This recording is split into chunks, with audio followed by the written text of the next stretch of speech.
ൂരിലെ സുബ്രഹ്മണ്യ സ്വാമി ക്ഷേത്രത്തിൽ തൊഴുത ശേഷം വൈകുന്നേരത്തോടുകൂടെ ഞങ്ങൾ അടുത്ത ക്ഷേത്രത്തിലേക്കുള്ള യാത്ര തുടങ്ങി. അടുത്തതായി പോകുന്നത് രാമേശ്വരത്തേക്കാണ്, രാമനാഥസ്വാമി ക്ഷേത്രത്തിലേക്ക്.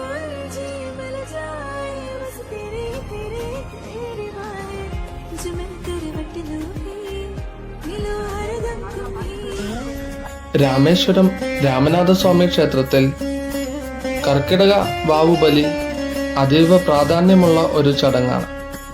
കേരളത്തിൽ നിന്നുള്ള ആയിരക്കണക്കിന് ഭക്തരാണ് ഈ ദിവസം പിതൃതർപ്പണത്തിനായി രാമേശ്വരത്ത് എത്താറുള്ളത്.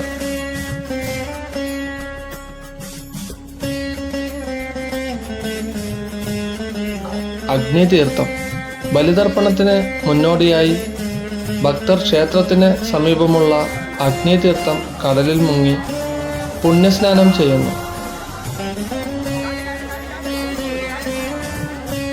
കടൽ തീരത്ത് വെച്ച് പുരോഹിതന്മാരുടെ കാർമ്മികത്വത്തിൽ ദർഭപ്പുല്ല്, എള്ള്, ചോറ്, ജലം എന്നിവ ഉപയോഗിച്ച് മൺമറഞ്ഞുപോയ പൂർവികർക്ക് ബലിതർപ്പണം നടത്തുന്നു.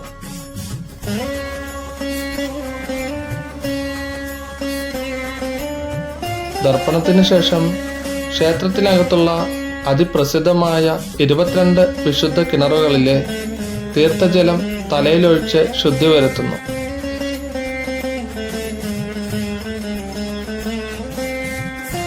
തീർത്ഥസ്നാനത്തിന് ശേഷം ഈറൻ വസ്ത്രങ്ങൾ മാറി പുതിയ വസ്ത്രം ധരിച്ച് വേണം രാമനാഥസ്വാമി ക്ഷേത്രത്തിലെ പർവ്വതവർദ്ധിനി അമ്മയെയും ദർശിക്കാൻ.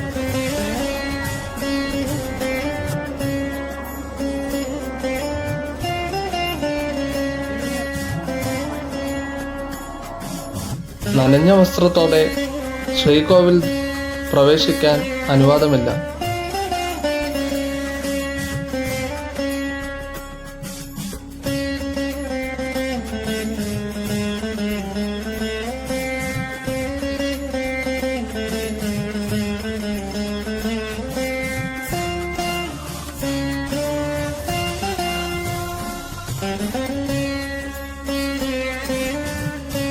രാവണനെ നിഗ്രഹിച്ച ശേഷം ബ്രഹ്മഹത്യാ പാപം തീർക്കാൻ ശ്രീരാമൻ ലക്ഷ്മണ സമേതനായി പിതൃക്കൾക്ക് ദർപ്പണം ചെയ്തത് ഇവിടെയാണ് എന്നാണ് വിശ്വാസം.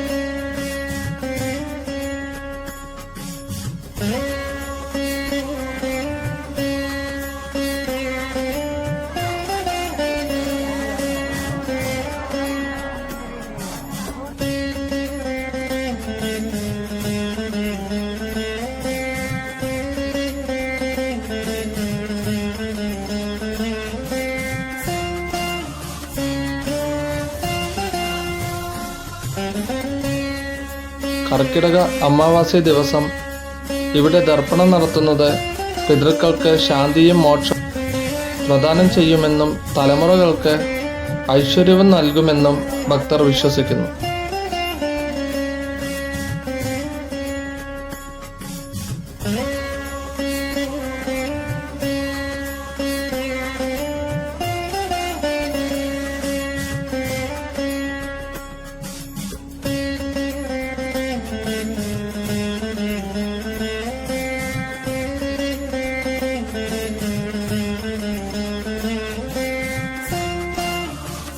കർക്കിടക വാവ് ദിവസങ്ങളിൽ ലക്ഷക്കണക്കിന് ആളുകൾ എത്തുന്നതിനാൽ ദർശനത്തിനും തീർത്ഥസ്നാനത്തിനും മണിക്കൂറുകളോളം വരി നിൽക്കേണ്ടി വരാം.